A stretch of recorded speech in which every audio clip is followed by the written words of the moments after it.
This is a story about my dad, Steve. Steve has run his entire life, getting to the remarkable standard of a 1:15 half marathon at the age of 34 in 1991. However, in his 50s, Steve's running ground to a halt due to an arthritic hip, and it was assumed that his running career was over.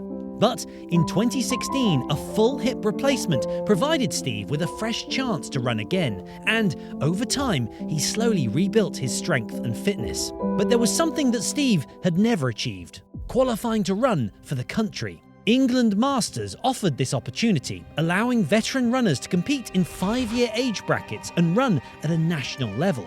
But the standards to qualify were spectacularly difficult. Still, Steve decided he may as well give it a go. And incredibly, after following the JOG ON Half Marathon training plan, in 2024 it was in North Yorkshire at Redcar Half Marathon that Steve ran his best half marathon time in years, clocking 1 hour 39 minutes at the age of 67. In doing this, he secured the final spot on the England team by just 4 seconds from the next runner, qualifying him to represent the country at Swansea Half Marathon in Wales the following year. But in another cruel twist of the story, Steve picked up a bad injury in his leg before the big day, leading to him pulling out of the London Marathon.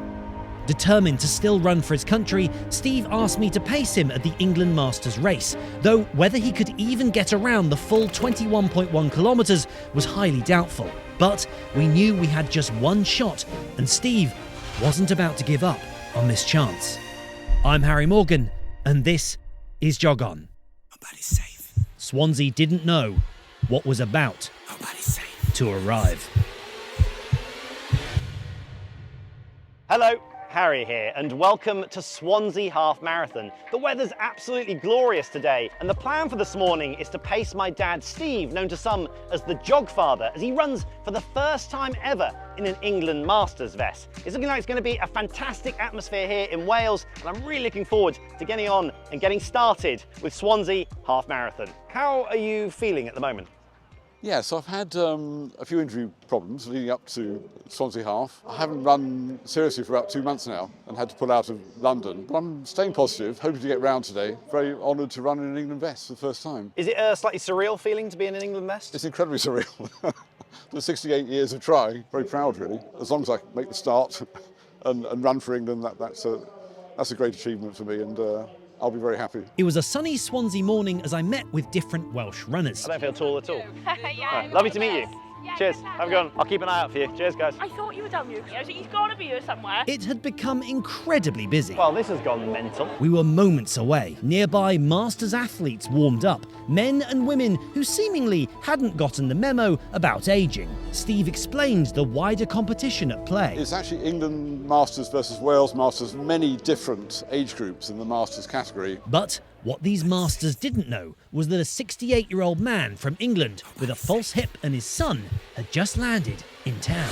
Nobody's safe. Soon as we step out the cage, we raising all of the stakes. Make no mistake, either you stay in your place or we putting you on a plate. Look at our face, we put the fear in the dirt. We had to struggle for change, pick up the pace. We put in infinite work, that's why we stay getting paid. Y'all running late.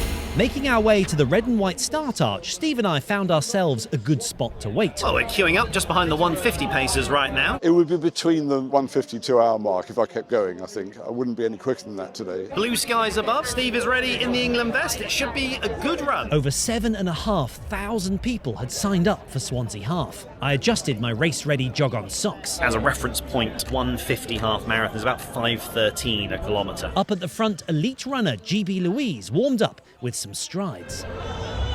The Welsh national anthem rang out as I shook Steve's hand.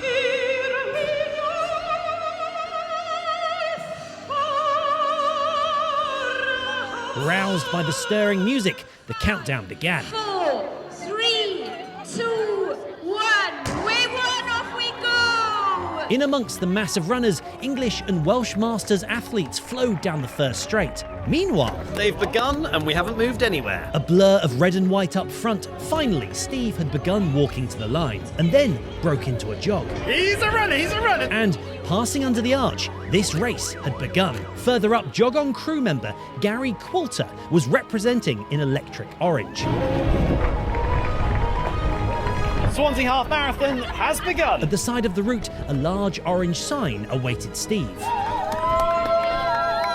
And I threw my jog on jumper, finding a rhythm as a lady in pink made a quick move. Steve Morgan just settling into that pace, trying to warm things up, get comfortable. A few masters vests around. Picking off a few positions, we passed our first 1,000 metres. First kilometre there, we got a 5:20. Disastrously, a man's dinosaur outfit appeared to have deflated. But then I saw something I recognised. I just spotted the jog on socks and had to say hello. Oh, how are you? I just saw him and I was like, wait a minute, he's in jog on socks. My kids know I watch you, so it was my birthday present. Oh, fantastic. Steve had been socialising. M75 there. Mile 1 approached, So we would start about 8:30, maybe 8:40. First mile in 8:38. and Steve continued to pass fellow Masters runners while wishing them well. Runners in matching outfits. Just before he turned, we spotted Gary Coulter. Hey, great stuff, Gary. Oh, fantastic. Look at this. Runners striding back down the other side of the road, we hit the first sharp double back. A controlled turn from Steve Morgan. There we go, M65. Wonderful stuff. And the sun continues to beat down on this glorious morning in Swansea. Those 3 kilometres, we had a 5:23 there. Next, we had a gradual climb towards Swansea University,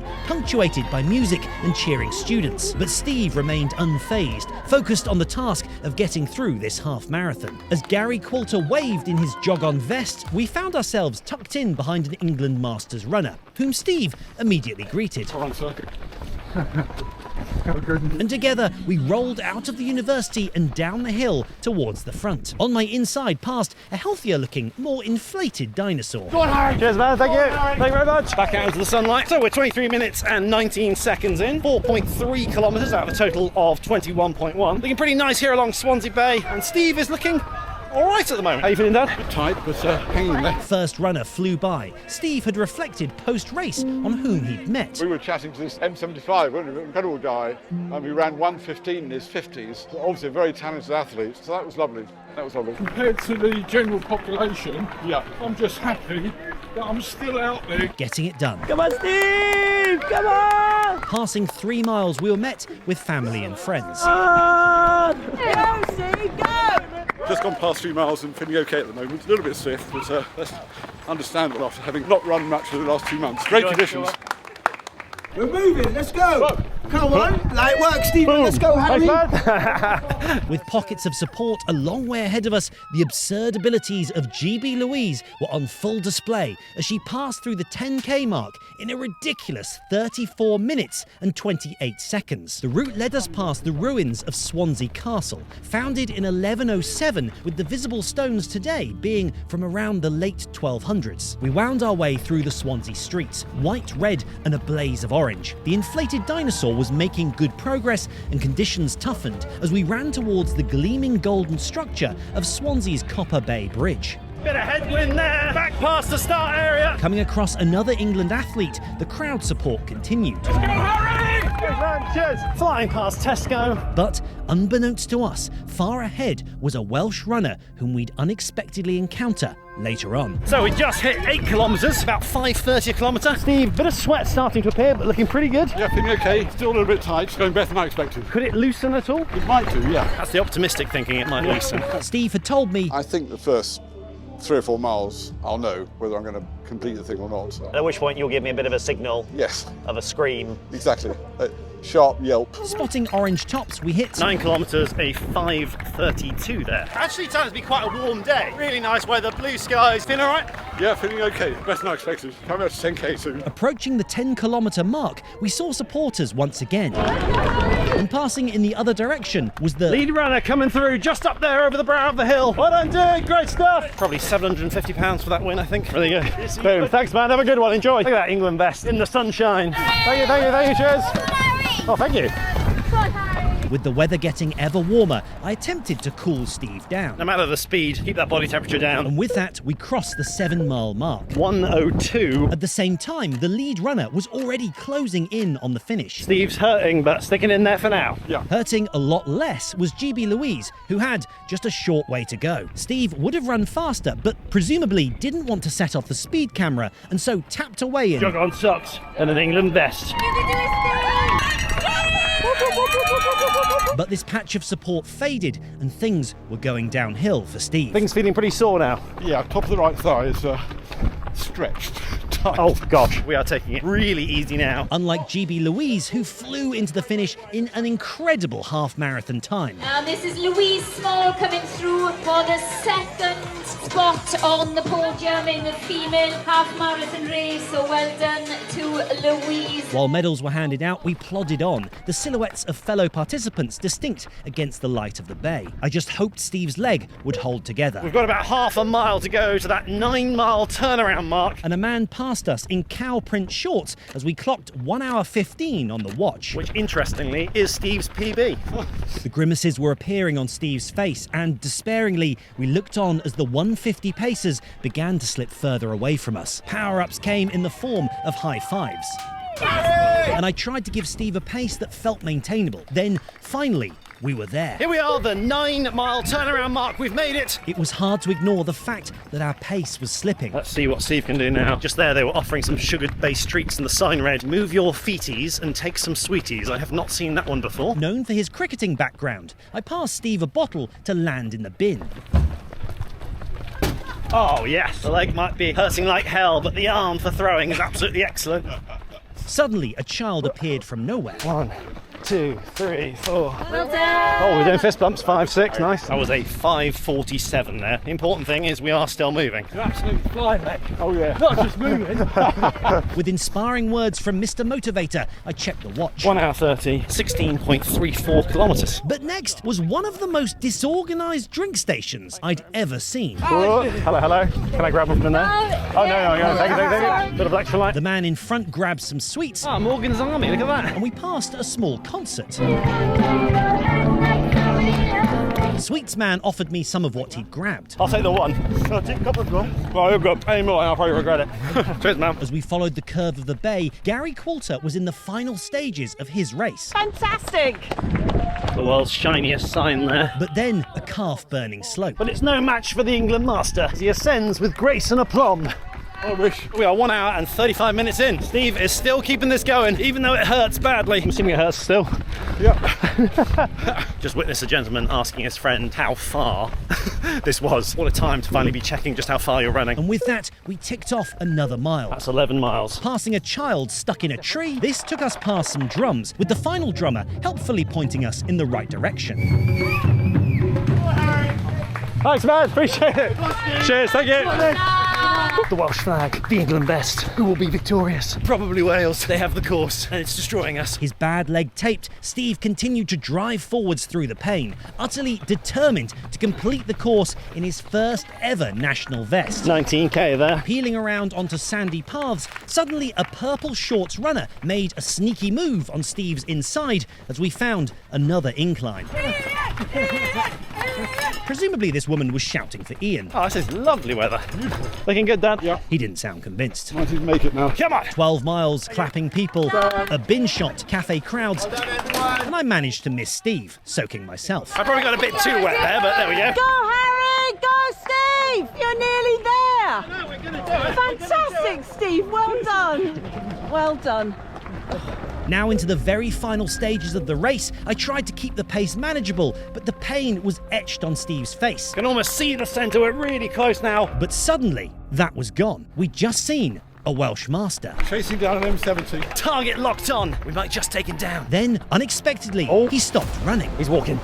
Now's our chance to strike, Steve. Steve obliged and wished the man well. Well done, dude. We'd caught our Welsh target. He was vanquished. And then, out of nowhere, the M70 rose again Coming back on you, Steve. Coming back on you. and started to drop us. He was playing possum. What's he doing? He shot off again. Hope we haven't used too many reserves on that hunt. Just about to hit 1 hour 56 minutes. Come on, Steve. Sub 2. Let's do it. Sub 2. Still locked in battle with the Welsh master, Steve just wasn't having it and caught him again. 21. Thank you. 5:37 on the watch there. 100 metres to go. I can see the JOG ON sign. Wiping sweat, Steve had finally slain the immortal Red Dragon. Team kill. They're up here.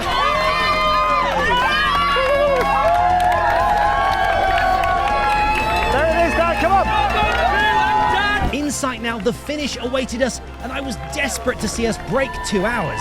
Come on, Dad. Come on, Dad. All the way. A final push in the glorious Welsh air, and we were done. Steve had run for the country. We really didn't know if Steve was going to complete that then. Well done for finishing that, because there was a point there where you really weren't sure if you were going to have to walk. The first 4 or 5 miles I was steady and it was just beginning to ache a bit, and then it started to hurt about the 5 mile mark. I thought then I wasn't going to finish. I can't run another 7 miles, but somehow I did.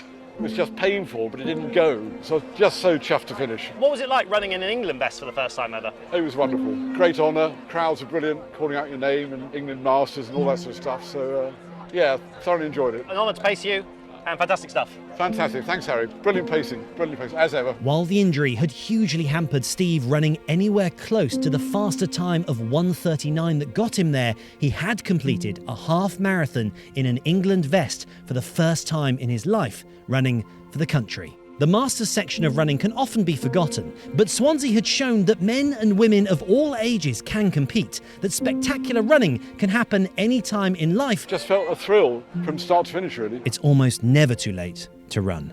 I know that Steve and I will be running for as long as we can. I'm Harry Morgan, and this is Jog On.